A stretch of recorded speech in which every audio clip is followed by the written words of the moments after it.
नमस्कार दोस्तों, स्वागत है आप लोगों का इस वीडियो में। दोस्तों, इस वीडियो में हम दक्षता अभ्यास 1 को देखेंगे। इससे पूर्व के वीडियो में हमने इससे पूर्व की एक्सरसाइजेज व थ्योरी पोर्शन को देख लिया है। अगर आप लोगों ने उस वीडियो को नहीं देखा तो जाकर देख लीजिएगा।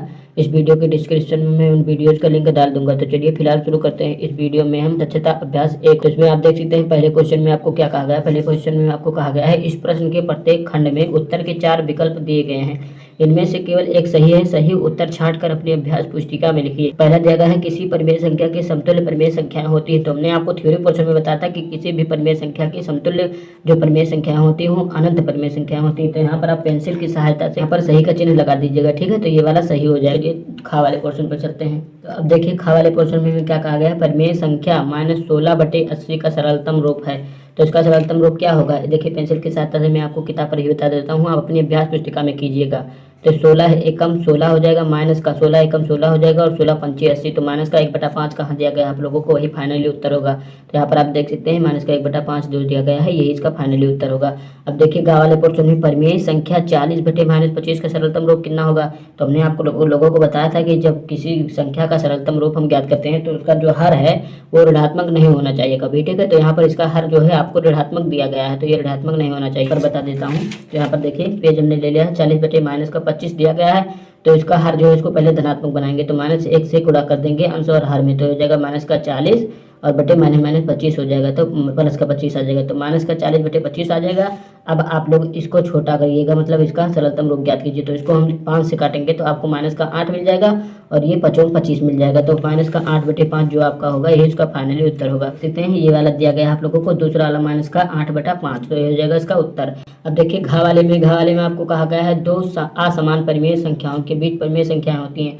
तो दो असमान परिमेय संख्याओं के बीच अनंत परिमेय संख्याएं होती हैं, ठीक है। दो परिमेय संख्याएं संख्या रेखा पर चाहे जितनी नजदीक हो उनके बीच में जो होता है अनंत परिमेय संख्या होती है, ठीक है। अब देखिए दूसरे क्वेश्चन में क्या कहा गया, निम्नलिखित कथन में सत्य और असत्य बताइए। तो यहाँ पर आप देख सकते हैं दूसरे क्वेश्चन में सत्य और असत्य बताना है और आप लोगों को यहाँ पर कथन दिए गए हैं, ठीक है। तो तमाम कथन आपको दिए गए हैं, इनको आपको सत्य और असत्य बताना है। तो देखिए पहला दिया गया है, समान परिमेय संख्याओं के सरलतम रूप समान होते हैं। तो हाँ, ये बात इनकी सत्य है, तो यहाँ पर आप सही का चिन्ह लगा दीजिएगा।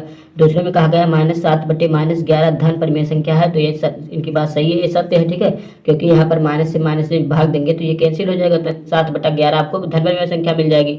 अब इस प्रकार गा वाले में देखिए प्लस का 4/-9 धन परिमेय संख्या है। तो इनकी बात गलत है, ठीक है। तो ये गलत हो जाएगा, यानी असत्य हो जाएगा। अब देखिए घा वाले में कहा गया है 3/-11 और -3/11 समान है।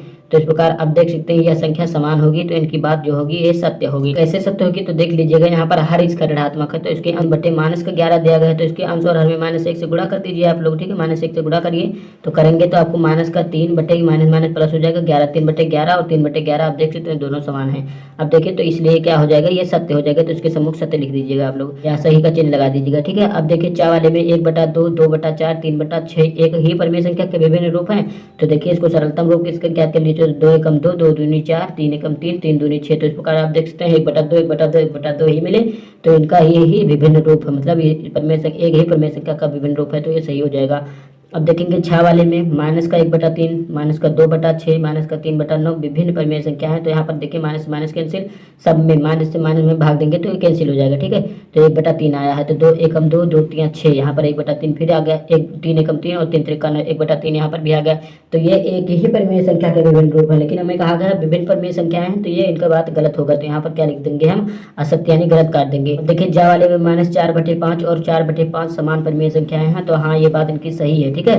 देखिए क्योंकि माइनस से माइनस में भाग देंगे तो कैंसिल हो जाएगा, 4/5 और 4/5 समान परिमेय संख्या है, तो समान परिमेय संख्या है। यहाँ पर झा वाले में आपको क्या कहा गया है, सभी पूर्णांक परिमेय संख्या है। तो यह बात इनकी सही है, क्योंकि उन्होंने बताया था कि सभी पूर्णांक परिमेय संख्याएं होती हैं। अब टा वाले में देखेंगे सभी परिमेय संख्याएं पूर्णांक होती हैं। तो सभी परिमेय संख्याएं पूर्णांक नहीं होती हैं, सभी पूर्णांक परिमेय संख्याएं होती हैं, तो इनकी बात गलत हो जाएगी। अब देखेंगे यहाँ पर ठा वाले में आपको कहा गया है 0/5 और 0/-3 समान परिमेय संख्याएं नहीं है। तो इनकी बात गलत है, क्योंकि 0 में 5 से भाग देंगे तो भी 0 आएगा, 0 में -3 से भाग देंगे तो भी 0 आएगा। तो ये समान परिमेय संख्याएं, ठीक है। तो ये बात यहाँ कहा गया है कि नहीं है, तो ये नहीं कहा यहाँ पर कहा गया है, तो इनकी बात गलत होगी, तो यह असत्य हो जाएगा। अब देखिए यहाँ पर आप लोगों को अंगा वाले पोर्शन में कहा गया है दो असमान परिमेय संख्याओं के बीच अनंत परिमेय संख्याएं होती हैं। तो यह बात भी इनकी सही है। अब देखिए यहाँ पर आपको क्या कहा गया है, तीसरे क्वेश्चन में आपको क्या कहा गया है, निम्नांकित परिमेय संख्याओं को अवरोही क्रम में लिखिए। तो आइए इसे हम कॉपी पर देख लेते हैं चारों पोर्शन को अवरोही क्रम में लिखकर। ठीक है, लोग देख सकते हैं यहाँ पर तीसरे क्वेश्चन में जो आप लोगों को संख्याएं दी गई थी, यहाँ पर हमने सारी अंकित कर ली हैं। इसे हमें अवरोही क्रम में लिखना है। तो अवरोही क्रम हमने आप लोगों को बताया था, अवरोही क्रम जो होता है वो घटता क्रम होता है, यानी सबसे पहले जो बड़ी संख्या होगी उसको लिखेंगे, फिर उससे छोटी, फिर उससे छोटी और अंत में सबसे छोटी संख्या लिख देंगे। तो यहाँ पर आप लोगों को चारों में देखिए कौन सी आप लोगों को सबसे छोटी दिख रही है। तो यहाँ पर देखेंगे आप लोग, तो सबसे बड़ी जो संख्या मिलेगी आप लोगों को 4/7 मिल जाएगी, क्योंकि अवरोही क्रम मतलब घटता हुआ क्रम, तो सबसे बड़ी पहले रहेगा। ठीक है, तो 4/7 इसमें सबसे बड़ा है। दूसरे नंबर पर आप देखेंगे तो ये 5/9 आप लोगों को मिलेगा। ठीक है, और तीसरे नंबर 2/5 मिलेगा। ठीक है, क्योंकि इसका अंतर देखिए 2 से 3 का अंतर है, इसमें 5 का अंतर है, तो ये वाला बड़ी होगी। ठीक है, और ये वाला एकदम बड़ा मतलब एकदम से छोटा होगा। ठीक है, तो ये हो गया इसका अवरोही क्रम। अब देखिए खा वाले पोर्शन में आपको चारों संख्याएं दी गई, इन्हें भी आपको अवरोही क्रम में लिखना है।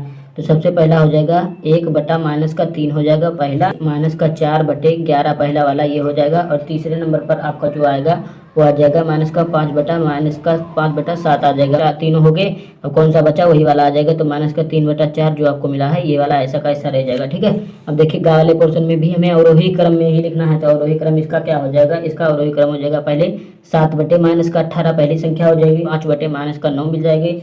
तीसरी आप लोगों को मिल जाएगी 7/12, ये वाली -7/12 है। और तीसरी आप लोगों को मिल जाएगा ये वाला जो बचा -2/3। और घ वाले में आप देखेंगे तो घ वाले में आप लोगों को मिल जाएगा पहली संख्या 9/-24, यानी चौथी संख्या आपकी हो जाएगी। और दूसरे नंबर पर 5/-12 आ जाएगा ये वाला। तीसरे नंबर पर आपको ये वाला मिल जाएगा -7/16। और चौथे नंबर पर जो बचा यानी -3/4 आप लोगों को ये वाली मिल जाएगी। तो इस प्रकार हमने दक्षता अभ्यास के सारे क्वेश्चन कर लिए हैं। इसके सारे के हमने अवरोही क्रम में लिख दिया। इस प्रकार हमारा दक्षता अभ्यास भी कंप्लीट होता है। अगर वीडियो आपको अच्छा लगा तो वीडियो को लाइक, शेयर और चैनल को सब्सक्राइब करना ना भूलिएगा। धन्यवाद, मिलते हैं अगले वीडियो में। तो दोस्तों इसी दक्षता अभ्यास 1 के साथ हमारा पार्ट 1 जिसका नाम परिमेय संख्या था, इसका द एंड हो गया, मतलब ये पार्ट खत्म हो गई। अब अगले वीडियो में हम नए चैप्टर के साथ मिलेंगे।